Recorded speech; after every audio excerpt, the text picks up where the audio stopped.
नमस्कार, मैं हूं आपके साथ हर्षिता और आप देख रहे हैं स्टेट टुडे न्यूज। आइए शुरुआत करते हैं देश और प्रदेश की कुछ खास खबरों के साथ।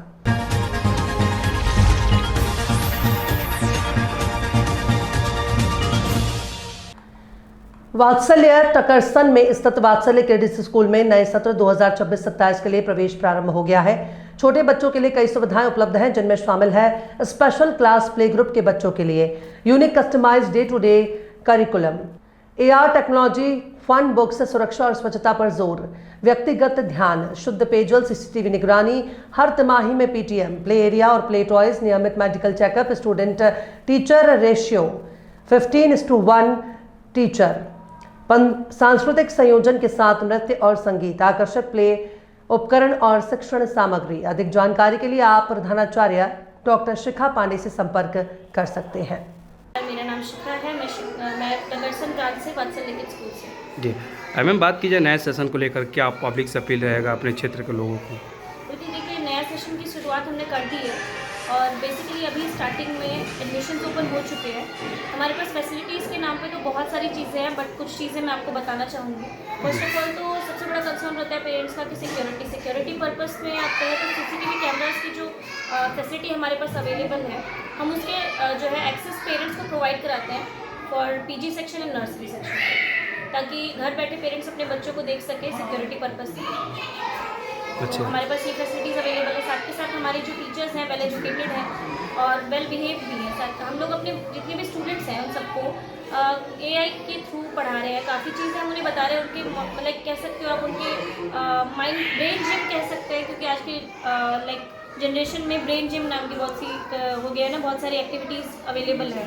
तो हम उसके थ्रू भी बच्चों के डेवलपमेंट पे फोकस कर रहे हैं। साथ के साथ बच्चे जितने भी एकेडमिक्स के थ्रू तो पढ़ ही रहे हैं, साथ के साथ डेली बेसिस पे कुछ ना कुछ तो नया बच्चा सीखता है। सिक्योरिटी हो गया, उनके लाइक लर्निंग पे हमने बता दिया। साथ के साथ हमारे स्कूल में क्लीनिनेस पे भी बहुत फोकस किया जाता है, क्योंकि एक तो साफ़ सुथरी जगह पे अगर बच्चा रहेगा तो अच्छे तरीके से पेरेंट्स पे भी जो इम्पैक्ट है वो अच्छा जाएगा कि हाँ बच्चा मेरा साफ़ सुथरी जगह पे है। कितनी की अच्छाई चलती है मैम प्ले ग्रुप? अभी स्टार्ट में PG, nursery, LKG and UKG। जी बात की जाए मैम, आपके विद्यालय में एडमिशन लेने के लिए बच्चों को क्या एज होना चाहिए? लेकिन देखिए, बेसिकली 2+ जो बच्चे हैं, 2 साल से ऊपर के जो बच्चे हैं वो हमारे स्कूल में एडमिशन स्टार्ट हो चुके हैं। 2 साल PG सेक्शन में 2 साल के बच्चे जो हैं वो आना शुरू कर चुके हैं। 2 से 3 स्टूडेंट्स हैं जो अभी आ रहे हैं रिसेंटली। तो क्या मैम, जिस तरह बात की जाए नए सेशन को लेकर, पेरेंट्स से क्या अपील रहेगा? अपने बच्चों को लेकर काफ़ी वो डरे रहते हैं कि भाई छोटे बच्चे हैं, कैसे विद्यालय जाएंगे, कैसे केयरिंग होगा और किस तरह की व्यवस्थाएं मिलेंगी विद्यालय में, तो उनके लिए क्या डाउट कैसे ख़त्म करेंगे? देखिए, बात ये है कि ये बात मैं समझ रही हूँ कि जितना छोटा बच्चा रहता है ना, उसके ध्यान उतना ज़्यादा रखना पड़ता है, क्योंकि बच्चा पहली बात अपने कंसर्न बता नहीं सकता। अपने उसको क्या चाहिए, पानी चाहिए, उसे खाना चाहिए, उसे क्या है, क्या प्रॉब्लम है या क्या चाहिए बच्चे को, वो बता नहीं पाता है। बट स्टिल मेरे टीचर्स इतने एजुकेटेड हैं कि उन्हें पता होता है कि हाँ ये बच्चा है, अगर ये इस एज ग्रुप का है, क्योंकि मैंने उस तरीके से टीचर्स को ट्रेन किया हुआ है कि अगर जिस एज ग्रुप का बच्चा है उसको किस टाइम पे क्या चीज़ चाहिए। बात यह है कि 2 साल के बच्चे की एक तरीके से उसकी daily day to day routine ना अभी बन रहा होता है। उनको हम लोग अभी डेवलप कर रहे होते हैं कि उसको टाइम जो है उसका फिक्स होता है हर एक चीज़। बच्चा कितने बजे उठेगा, कितने बजे ब्रेकफास्ट करेगा, कितने बजे स्कूल आएगा, स्कूल में उसको कितना टाइम चाहिए, उस स्कूल के टाइमिंग में बच्चे को क्या क्या एक्टिविटीज़ करानी जिससे वो एंगेज रहे, और साथ के साथ उसको टाइम टू टाइम उनका जो लंच होता है, स्नैक्स होते हैं, इन सब चीज़ों का भी ध्यान रखिए। क्या कहेंगे पब्लिक से लास्ट क्या अपील रहेगा? देखिए, अब जितनी चीज़ें मैंने बताई हैं उस पर विश्वास करना ना करना पब्लिक के हाथ में, लेकिन मैं बस इतना निवेदन करूँगी कि प्लीज़ आप स्कूल आइए, विजिट करिए और आप खुद अपने आप से अपनी आंखों से ये सब चीज़ें देखेंगे तो आपको खुद समझ में आएगा। थैंक यू मैम, बहुत बहुत धन्यवाद चैनल पर बात करने के लिए। राजस्थान अंतर्गत चित्तौड़गढ़ जिले की रावत भाटा नगर पालिका का विवादों से नाता शुरू से रहा है, चाहे भूखंड आवंटन के मामले हो या सरकारी भूमि पर अतिक्रमण के मसले हो। वहीं वर्तमान में एक बड़ा ही अजीबोगरीब मामला सामने आया है, जहां वर्ष 2023 में मुख्यमंत्री बजट घोषणा के अंतर्गत सीवरेज ट्रीटमेंट प्लांट लगाने और पाइपलाइन बिछाने का कार्य आदेश तकरीबन 41 करोड़ रुपए की आवंटित राशि के साथ जारी किया गया। कार्य समाप्ति वर्ष 2025 था। 3 साल की लंबी समयावधि गुजर जाने पर भी नगरपालिका के पास ट्रीटमेंट प्लांट लगाने के लिए प्रस्तावित जमीन ही नहीं मिल पाई। वहीं नेशनल ग्रीन ट्रिब्यूनल द्वारा वर्ष 2016 से समस्त क्षेत्र में निर्माण पर रोक और मुकुंदरा टाइगर रिजर्व अभ्यारण्य वर्ष जनवरी 2026 कार्यालय आदेश द्वारा wild life sanctuary conservation Jawahar Sagar का हवाला देते हुए जमीन अलॉटमेंट नहीं हुई तो फिर नगर पालिका रावत भाटा द्वारा कार्य के नाम पर क्या खेल चल रहा है, ये एक विचारणीय प्रश्न है।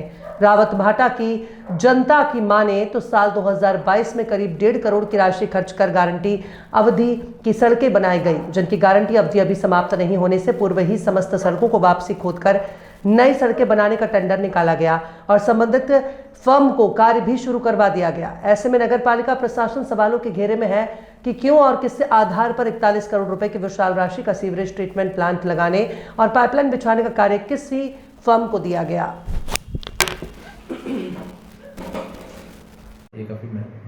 इसमें सीवरेज का प्लांट किस जगह बनेगा सर? ऐसा कोई सेटअप अब तक जानकारी भी नहीं है। एसटीपी प्लांट के लिए एक्चुअल में जो रावत भाटा क्षेत्र है वो धारा 20 से प्रतिबंधित है, जो इसका अर्बन एरिया कई सारा जो इसके विलेजेस हैं। और इस बाबत जो हमने वाइल्ड लाइफ में भी एप्लीकेशन दायर की है और एसटीपी जो है, जो सीवरेज ट्रीटमेंट प्लांट है हमारा, उसके बाबत हम जो लैंड सेलेक्ट कर रहे हैं वो उसे हम डिनोटिफाई करा के और वहाँ पर हम एसटीपी प्लांट भी लगाएंगे। जो जैसे ही फॉरेस्ट वाइल्ड लाइफ की अनुमति आ जाती है तो वो कार्य प्रारंभ हो जाएगा। सर लगभग कितना समय लग सकता है इस काम को पूरा होने में? आशा करते हैं कि 1 साल के अंदर हमारे रावत भाटा में समस्त सीवरेज का कार्य है विद एसटीपी ये पूर्ण जो है। इसका जो ट्रीटमेंट प्लांट लगेगा वो कहाँ लगेगा? जनता इन विषयों पर खुद चिंतन करेगी कहाँ लगेगा। कुछ एनजीटी के सुनने में आया कि एनजीटी के इलाके में ये लगेगा। अगर एनजीटी के इलाके में लगेगा तो एनजीटी के तो वैसे भी यहाँ के बहुत सारे ग्रामीण क्षेत्र के जो लोग, ग्रामीण क्षेत्र के इलाके जो हैं जी, उनको विस्थापित होना पड़ रहा है एनजीटी के कारण जी। तो ऐसे में एनजीटी क्या इन सीवरेज प्लांट, ट्रीटमेंट प्लांट को अपने इलाके में लगने देगा? और अगर ट्रीटमेंट प्लांट इस बैरियर से ऊपर के इलाके में लगता है तो नीचे का जो सीवरेज है वो ऊपर तक कैसे जाएगा? बहुत सारे ऐसे मामले हैं जिन विषयों पर जनता खुद। क्या नाम है आपका? मेरा नाम चमन पालेता है सर। चमन जी, ये क्या है रोड वगैरह जो आपके यहाँ खुदा पड़ा है? सर 6 महीने पहले सिविल लाइन काम चालू किया था इन लोगों ने और हमारे आरपीएफ का मुख्य मार्ग यही है, पर इन लोगों ने ध्यान देना ही बंद कर दिया। आना जाना, बच्चों का एक्सीडेंट होता है, दिन मोटरसाइकिल पड़ती है यहाँ पर कोई ध्यान देता नहीं है। प्रशासन निवेदन है घर पे काम करा हुआ है, नहीं तो और दिन आए दिन बच्चों का एक्सीडेंट होगा, कोई लगेगी करेगी, जिम्मेदार प्रशासन होगी इसकी। धन्यवाद। शशिकांत चतुर्वेदी अध्यक्ष शहीद मंगल पांडे स्मारक समिति और वरिष्ठ सपा नेता के नेतृत्व में शहीद मंगल पांडे का बलिदान दिवस 8 अप्रैल को भव्य मनाया जाएगा। इस अवसर पर शहीद मंगल पांडे की शहादत को याद किया जाएगा और उनके सपनों को पूरा करने के लिए संकल्प लिया जाएगा। शशिकांत चतुर्वेदी अध्यक्ष शहीद मंगल पांडे स्मारक समिति। शहीद मंगल पांडे की शहादत को हम कभी नहीं भूल सकते।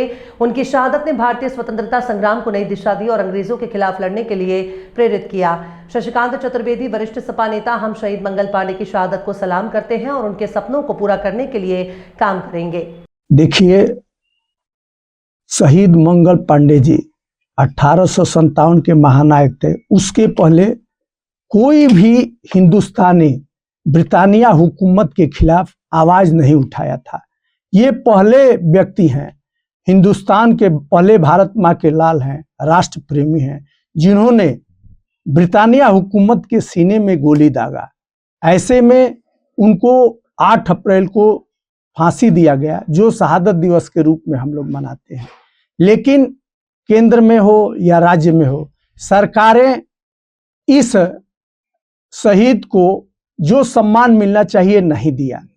ऐसे में शहीद मंगल पांडे स्मारक समिति यह मांग करता है कि पहले तो राष्ट्र भारत रत्न से, यह राष्ट्र भारत रत्न से जो है नवाजा जाए और उनकी मूर्ति, आदमकद प्रतिमा संसद भवन के सामने लगाई जाए और मेडिकल कॉलेज से लेकर के और शिक्षा संस्थान शहीद मंगल पांडे के नाम पे चलाया जाए। भारत सरकार की योजना शहीद मंगल पांडे के नाम पे चलाई जाए, पुस्तक में उनको पढ़ाया जाए।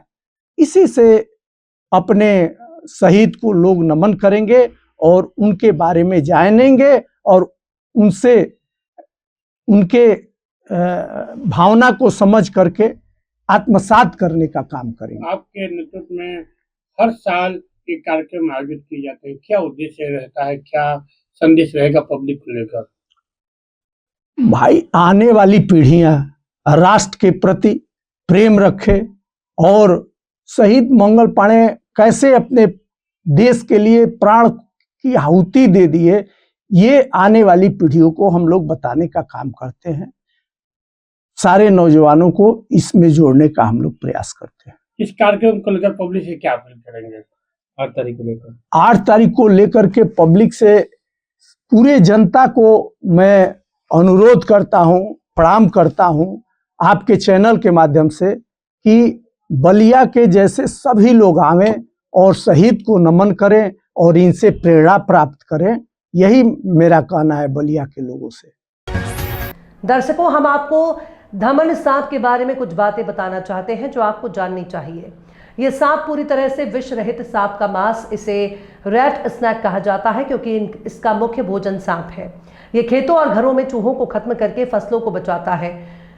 ये भारत में सबसे तेज गति से चलने वाले सांपों में से एक है। पूरे भारत में खेत, जंगल, गांव, घरों के आसपास जहां चूहे ज्यादा होते हैं, इसलिए किसान का दोस्त माना जाता है। बहुत तेज दौड़ता है, पेड़ पर चढ़ सकता है, खतरा महसूस होने पर फुफकारता है, लेकिन कोबरा नहीं है। पर्यावरण के लिए बहुत फायदेमंद है। कई लोग इसे कोबरा नाग समझ लेते हैं, लेकिन इसमें फन नहीं होता, जहर नहीं होता। हमारी आपसे निवेदन है कि यदि आपको अपने आसपास ऐसा कोई जीव दिखाई दे तो घबराएं नहीं, वो बस अपना रास्ता खोज रहा है। कानून के अनुसार वन्य जीवों को मारना अपराध है और यदि आपको कोई सांप दिखता है तो तुरंत विशेषज्ञों या सांप बचाव दल को बुलाएं। साथियों नमस्कार। ये जो आपने वीडियो देखा है, ये वीडियो रेड स्नैक का है। इसमें तकरीबन 10 से 11 फीट का ये रेड स्नैक है। कल मुझे राकोदा से फ़ोन आया था और जस्ट हमने इसको रेस्क्यू किया है। इस सांप की विशेषता ये होती है कि ये अजगर पाइथन फैमिली से बिलोंग करता है। ये किसी भी जानवर को जब खाता है तो ये उसको पकड़ करके उसके ऊपर एक राउंड शेप लगा लेता है और जब तक वो मरता नहीं तब तक वो उसको जकड़े रहता है। जब उसकी सांसें थम जाती है तब जा कर के वो उसको निगलता है। यह सांप अधिकतर पेड़ों पे पाया जाता है। जब घरों के आसपास अगर बड़ा पेड़ होता है तो पक्षी जब उस पर अंडे देते हैं तो ये जानवर जानबूझ के वहाँ ऊपर आता है और उन्हीं अंडों के सहारे जब वो अंडे ख़त्म हो जाते हैं तो वहाँ से उतरते समय किसी बिल्डिंग पे या किसी के घरों में आ जाते हैं। तो अमूमन हम देखते हैं कि सांप घर में घुस जाता है तो कुछ कारण पेड़ भी होते हैं, तो हमें सावधानी रखना है। ये जो सांप है रेड स्नैक, ये नॉन वेनमस होता है। ये बाइट बहुत करता है लेकिन इसकी बाइट से कोई मरता नहीं है। तो ग्रामीणों को मैं स्पेशली ये बताना चाहता हूँ कि अगर काटता है तो कृपया आप ध्यान रखें और इस पर ज़्यादा घबराने की आवश्यकता नहीं है। जो जिससे इम्पैक्ट पहुंच सकता है वो सांप कोबरा है, रसल वाइपर है, करेथ है, साइस्केल्ड वाइपर है। ये 4 सांप जहरीले होते हैं। इसके अलावा जो भी सांप होते हैं वो नॉन वेनेमस होते हैं। ये जानकारी आपको हमेशा के लिए अपने पास रखना है और आपको सांपों की जानकारी ही आपका बचाव है। धन्यवाद। आज से मनाया जन्मदिन समाज सेवी अखिलेश राय का सहयोग हॉस्पिटल ने निःशुल्क स्वास्थ्य शिविर लगाकर। सीहोर जिले के श्यामपुर तहसील के कस्बा अहमदपुर ने सहयोग हॉस्पिटल ने सीहोर के समाज सेवी श्री अखिलेश राय के जन्म दिवस के अवसर पर निःशुल्क स्वास्थ्य शिविर का आयोजन किया, जिसमें मरीजों की जांच, एक्सरे, ईसीजी, सोनोग्राफी, दवाइयां निःशुल्क वितरण की गई। भोपाल के रोगों के विशेषज्ञ डॉक्टरों द्वारा मरीजों का परीक्षण किया गया। कई मरीजों को तत्काल भर्ती कर इलाज जारी है। स्त्री रोग विशेषज्ञ लेडी डॉक्टरों से महिलाओं की जांच की। उक्त शिविर का आयोजन डॉक्टर दयाल गुर्जर डायरेक्टर और डॉक्टर राजकुमार डायरेक्टर सहयोग हॉस्पिटल के द्वारा किया गया। शिविर में लगभग 500 से अधिक मरीजों का इलाज किया गया। हॉस्पिटल में पहुंचे हैं और कैंप का आयोजन किया है। आज मुझे बड़ी खुशी महसूस हो रही है जी कि सहयोग हॉस्पिटल द्वारा जो है एक स्वास्थ्य शिविर का आयोजन करवाया गया है मेरे जन्मदिन के उपलक्ष्य में। उसी में हमारे भारतीय जनता पार्टी के वरिष्ठ नेता आदरणीय मायराम जी गौड़ साहब, हमारे शाजापुर के सरपंच भीम भाई, जगदीश भाई, आजाद भाई और सभी लोग यहाँ उपस्थित हुए। मैं सबको हृदय से धन्यवाद प्रेषित करता हूँ। और साथ ही सहयोग हॉस्पिटल के डायरेक्टर आदरणीय डॉक्टर दयाल गुर्जर जी जो यहाँ बहुत ही अच्छा काम कर रहे हैं। मुझे बहुत खुशी हुई कि इतने छोटे से मतलब ग्रामीण अंचल में जो है उनने जो है प्रदेश स्तर की सुविधाएं स्वास्थ्य में दे रखी है। मैं उनकी पूरी टीम को भी हृदय से बधाई देता हूँ। आज हमारे स्टेट टुडे टीम मंदसौर जिले की ग्राम पंचायत सातलखेड़ी पहुंची। वहां के सरपंच प्रतिनिधि देवी सिंह चौहान से विकास के बारे में चर्चा की। सरपंच प्रतिनिधि ने बताया कि सामुदायिक भवन बनवाया, शांति धाम निर्माण कार्य करवाया, गांव में सीसी रोड बनवाया, सुदूर सड़कें बनवाई, ऐसे बहुत से विकास कार्य करवाए गए हैं। क्या नाम सर आपका? मेरा नाम देवी सिंह चौहान हूँ, ग्राम पंचायत सातलखेड़ी सरपंच प्रतिनिधि हूँ। तहसील बानपुरा, जिला मंदसौर। आपने यहाँ पे कार्यकाल में क्या क्या विकास कराया गाँव? मेरे कार्यकाल में गाँव में मैंने एक सामुदायिक भवन का जो आपके समक्ष नज़र आ रहा है, ये तो पहला कार्य तो ये है, एक शांतिधाम की बाउंड्री वाल, शांतिधाम के वहाँ जाने का रास्ता पक्का, और गांव में जो आवश्यकतापूर्ण ज़्यादातर जो काम सीसी रोड वो सभी लगभग मेरे कार्यकाल में पूर्ण होने को है। रही ग्राम पंचायत सातलखेड़ी के विकास में, तो मेरे से जो हो सकता है वो 100% देने का मैं कार्य कर रहा हूँ। अभी वर्तमान स्थिति में SIR का काम चल रहा था, तो उसमें भी ग्राम पंचायत ने 100% काम कर चुकी है। किसानों को खेत पे जाने में काफ़ी परेशानी आती बारिश में, उसके लिए आपने क्या प्रयास किए? मैंने मेरी ग्राम पंचायत में लगभग 5 रोड बनाए खेत सड़क के लिए। उसमें से शासन द्वारा अभी तक मुझे 2 रोड की स्वीकृति प्रदान की जा चुकी है। मैंने व्यय भी कर चुका है, मैंने पूर्णतः काम भी कर दिया है। इसके अलावा मैंने मेरे निजी खर्चे से भी जहाँ आवश्यकता लगी है किसानों को कि आने जाने में अगर कई समस्या है, तो मैंने निजी साधन से व्यवस्था करवाई है। ग्राम पंचायत मतलब उसकी ओर है कि अपने को जहाँ अपने को आवश्यकता लगी वहाँ पूर्णतः काम किया। स्वच्छता अभियान में क्या क्या किया? स्वच्छता अभियान में मैंने लगभग गाँव में पहले जो ज़्यादा गंदगी थी वहाँ नाले बनाए, छोटे मोटे नालियाँ बनाई पक्की पूरी, पूर्णतः मेरा काम चल रहा है अभी नालियों का। और लगभग 1 महीने के बाद मेरा गांव पूर्णतः स्वच्छता की और पूर्णतः क्लियरिटी में चला जाएगा। कितने गांव लगते हैं इसमें? इसमें ग्राम पंचायत में 2 गांव लगते हैं, एक मानपुरिया खुर्द है और एक मेन गांव सातलखेड़ी। मानपुरिया खुर्द में शमशान घाट की क्या हालत है? मानपुरिया खुर्द में भी मैंने लगभग मनरेगा के तहत शांतिधाम ले रखा है, पर थोड़ा जगह का अभाव था, तो अभी राज्य सरकार की योजना के अनुसार वहाँ पे भी मैंने एक दिन तहसीलदार साहब को बोला था, तो उन्होंने कहा कि आप जब भी कहोगे मैं अतिक्रमण हटा के आपको भूमि उपलब्ध करा दूँगा। आपके गांव में कोई जर्जर भवन तो नहीं, शासकीय भवन जो गिरने जैसा हो? जो ग्राम पंचायत सातलखेड़ी में पूर्व में जो बने हुए पंचायत भवन है वो खुद बिल्कुल दयनीय स्थिति में है। मैंने NOC ला रखी है उसकी, पर मैं उस लिए नहीं हटा रहा हूँ कि जब मुझे भी मंत्री जी के द्वारा आश्वासन दिया गया कि आपको हम एक नया 2 मंजिला पंचायत भवन देने की स्थिति में है, तो आपको वहाँ उसी समय में उसे गिरा के नया उसी जगह में बनाना है, जगह का अभाव है। तो सातलखेड़ी ग्राम पंचायत में आप शासन से क्या उम्मीद करते हैं आगे? मैं शासन से ये उम्मीद करता हूँ कि जो आवश्यकता के अनुसार जो गरीब वंचित जो लोग हैं उनके जहाँ जैसी आवश्यकता हो उसी में मांग आधारित कार्य करता हूँ, तो उस पर वो पूर्णतः मेरा सहयोग होता रहे, यही है शासन से। PM आवास की? PM आवास मेरे गांव में लगभग 160 के लगभग बन चुके हैं और 107 की वेटिंग लिस्ट है। पर एक क्या कि SC और OBC कोटे का जो रेशो था वो पहले पूर्व में कहीं कारणवश मिस गाइड के कारण पहले SC को मिल गया। बचा है OBC कोठा है, तो वो भी लगभग अभी तैयारी है कि शासन देने के पक्ष में है, तो देंगे तो बनाएंगे पूर्णतः। क्या नाम बताया आपका? मेरा नाम तो देवी सिंह चौहान है। मेरी कौन से गांव में किस पद पर हैं आप? मैं अभी तो वर्तमान में भाजपा मंडल महामंत्री हूँ बेसोदा का, और श्रीमती सरपंच है, सरपंच प्रतिनिधि हैं। कटनी में दिन ब दिन पर्यावरण का गिरता स्तर बजाय अवैध उत्खनन। जिले में खनिज विभाग और प्रशासन लगातार शिकायतों के बावजूद केवल खानापूर्ति कर रहे हैं। इससे भारी नुकसान पर्यावरण को हो रहा है और पर्यावरण का गिरता स्तर हमारे स्वास्थ्य को खराब कर रहा है। कुछ दबंगों के चलते इस तरीके से स्थानीय लोगों का आरोप है कि प्रशासन और खनिज विभाग की उदासीनता ने माफिया का इतना हौसला दे दिया है कि भारी पैमाने पर अवैध उत्खनन कर रहा है। शहर के बहुचर्चित लाल पहाड़ी को खनिज माफिया इस कदर नोचने खाने में लगे हैं जैसे कोई भूखा दरिंदा अपनी हवस मिटाने के लिए किसी भी हद से गुजरने के लिए आतुर रहता है। लाल पहाड़ी को नोचने खाने वालों को खनिज विभाग ने खुली छूट दे रखी है। आपको बता दें कि शहर के बीचों बीच थाना माधव नगर अंतर्गत करीब 300 एकड़ में फैली लाल पहाड़ी, जिसमें बॉक्साइट से लेकर लैटराइट जैसी बेशकीमती खनिज संपदा भारी मात्रा में थी, लेकिन खनिज विभाग की मिली भगत से आज लाल पहाड़ी का अस्तित्व खनिज माफियाओं ने लगभग खत्म होने की कगार पर लाकर खड़ा कर दिया है। आपको बताते चलें कि बरगवा समीप भारतीय जीवन बीमा कार्यालय के पीछे से लेकर जहां जहां खनिज माफियाओं को मौका मिलता है खोदना शुरू कर देते हैं। आप देख सकते हैं इस गहरे गड्ढे को, जहां से खुदाई कर चोरों ने खनिज संपदा को एक जगह इकट्ठा करके रखा हुआ है। गाँव में लाल पहाड़ी है जो इसमें रात दिन उसकी मुरम्मत खुदाई हो रही है और आज तक कोई कार्रवाई नहीं हुई, ऐसा क्यों आखिर? देखिए, जो आपने अवैध उत्खनन का मैटर बताया है इसमें मैं चेक कराऊंगा। आपसे भी रिक्वेस्ट है कि जब कभी अवैध उत्खनन हुआ हो तो मुझे सूचना देंगे, मैं तत्काल फ्लाइंग टीम भेज के चेक करा लूँगा। सर, वहाँ रात दिन लेबर के द्वारा खुदाई करते हैं और माइनिंग को कई बार शिकायत की गई है, लेकिन कोई कार्रवाई नहीं। मैं कार्रवाई करा लूँगा। राजगढ़ जिले के सारंगपुर तहसील के ग्राम पंचायत नारायणपुर कोलू खेड़ा में सरदार वल्लभ भाई पटेल मानव सेवा ट्रस्ट निर्माण टीम चैरिटी नेत्र चिकित्सा संस्थान के समस्त दानदाता और सहयोगी और क्षेत्रीय ग्रामवासियों के सहयोग से सरदार धाम नारायणपुर कोलूखेड़ा नेत्र अस्पताल परिसर में 4 अप्रैल से चल रही 7 दिवसीय संगीतमय श्रीमद् भागवत ज्ञान गंगा महायज्ञ कथा के चौथे दिन मंगलवार को भगवान कृष्ण का जन्मदिन कथा पंडाल में धूमधाम से मनाया गया। इस दौरान श्री कृष्ण जन्मोत्सव को लेकर पूरा पंडाल गुब्बारे से सजाया गया।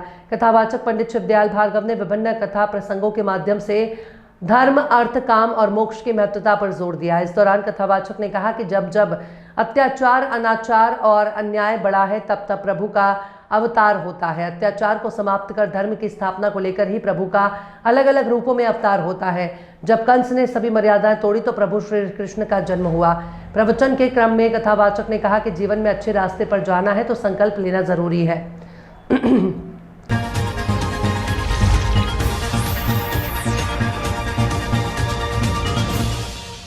देश और प्रदेश की खास खबरों में फिलहाल इतना ही। और भी खबरों के लिए आप देखते रहिए स्टेट टुडे न्यूज़।